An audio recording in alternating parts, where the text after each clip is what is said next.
The compliment combo. Imagine you're at a party. It's the quintessential scene. Music thumping just a little too loud, the lighting artfully dimmed, yet effectively obscuring familiar faces, and your social battery already flashing red.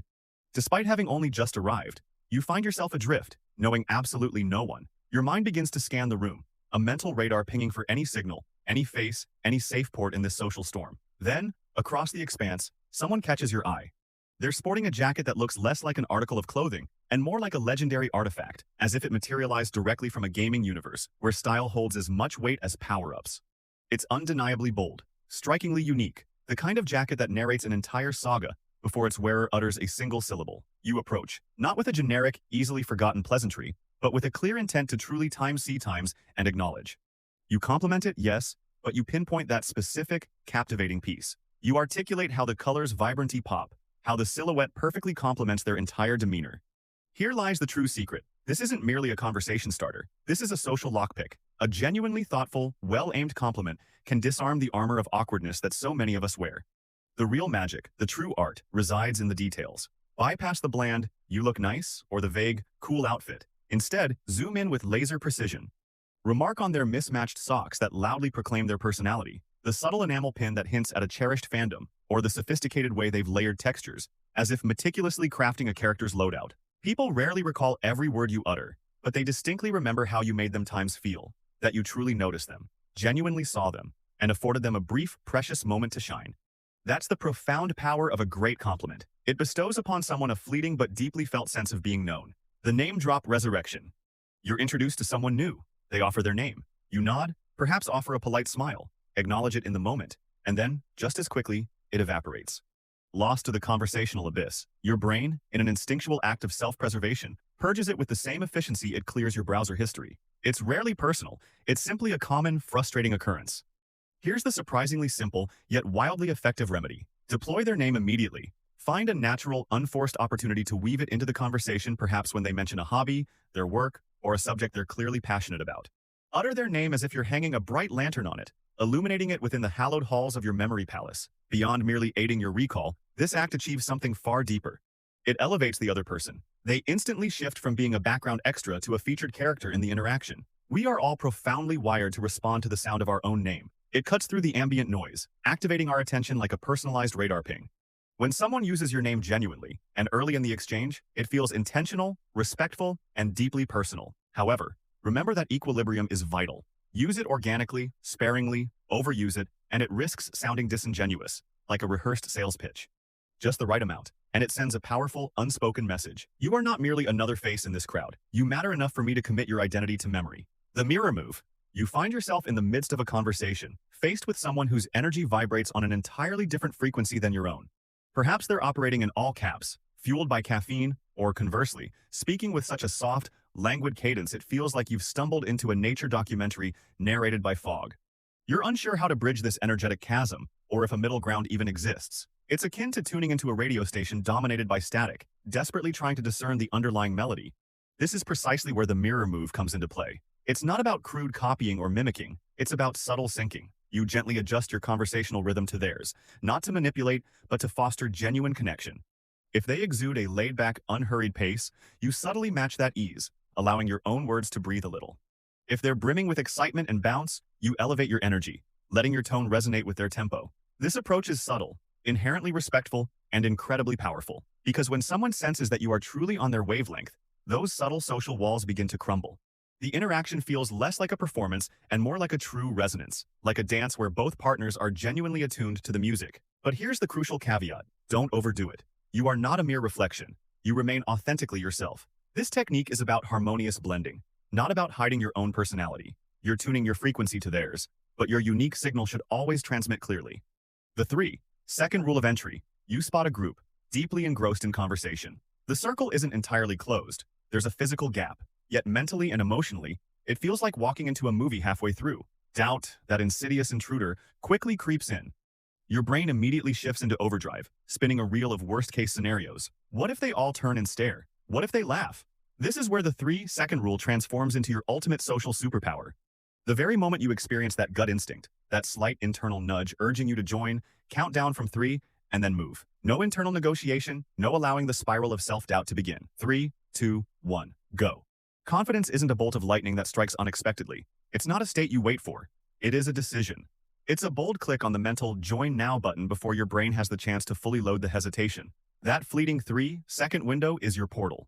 Linger any longer, and doubt will inevitably stride in and seize the controls. Trust that initial impulse. Push past the momentary hesitation.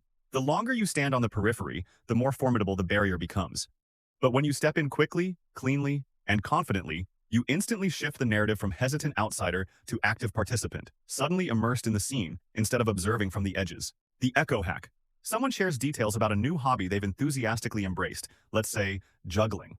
Your reflexive instinct might be to simply nod, utter a perfunctory, cool, and then mentally prepare to steer the conversation elsewhere. Yet, this is a profound missed opportunity. Instead, lean in, select a key word or phrase like juggling, and gently toss it back into the conversation, infused with genuine curiosity. Perhaps you inquire, what do you juggle with? Pins? Oranges? Or are we talking actual fire?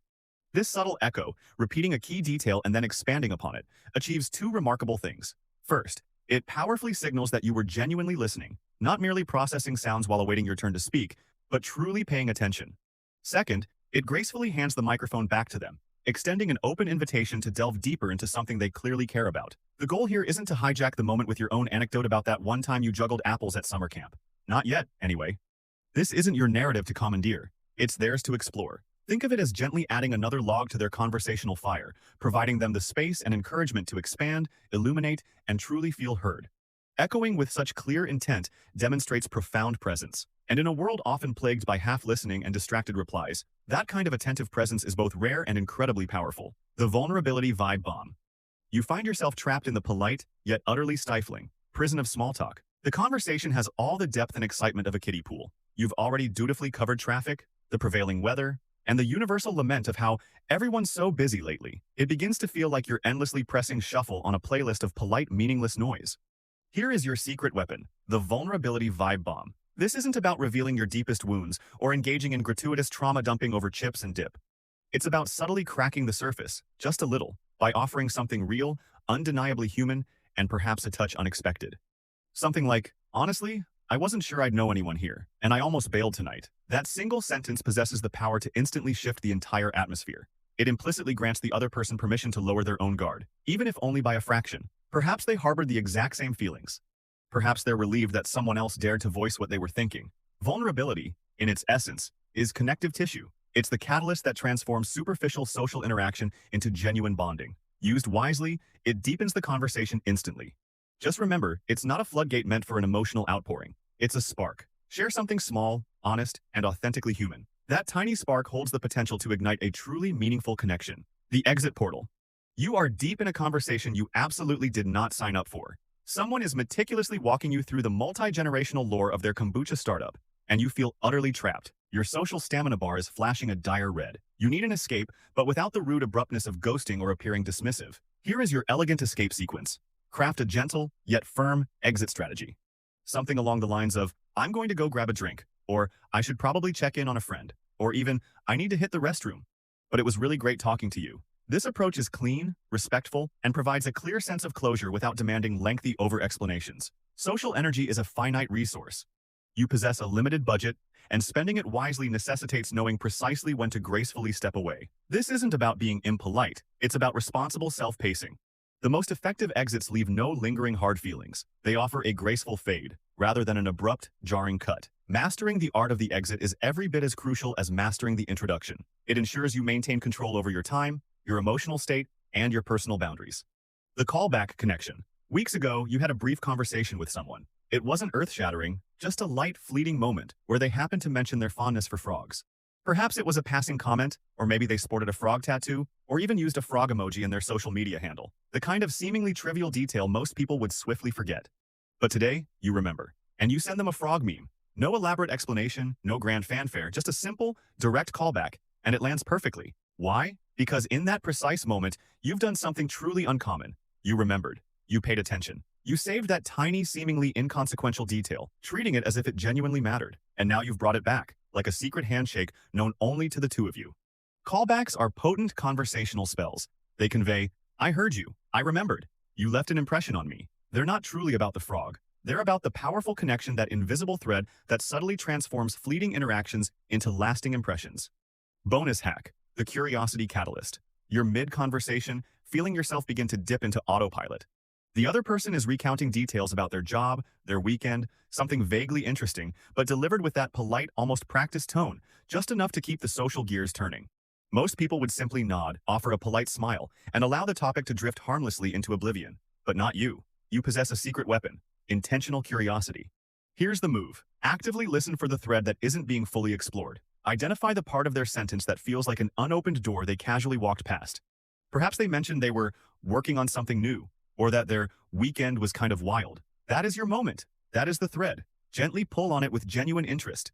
Ask, what was so wild about it? Or, what kind of project are you working on? This isn't about interrogation. It's simply about opening the window a little wider. Genuine curiosity is profoundly magnetic. It signals that you're not merely passing time. You genuinely desire to know more. And when someone perceives that you are truly interested in their world, they quite literally light up. They drop their guard. The conversation deepens organically. The key is to be curious about them, not just the factual details.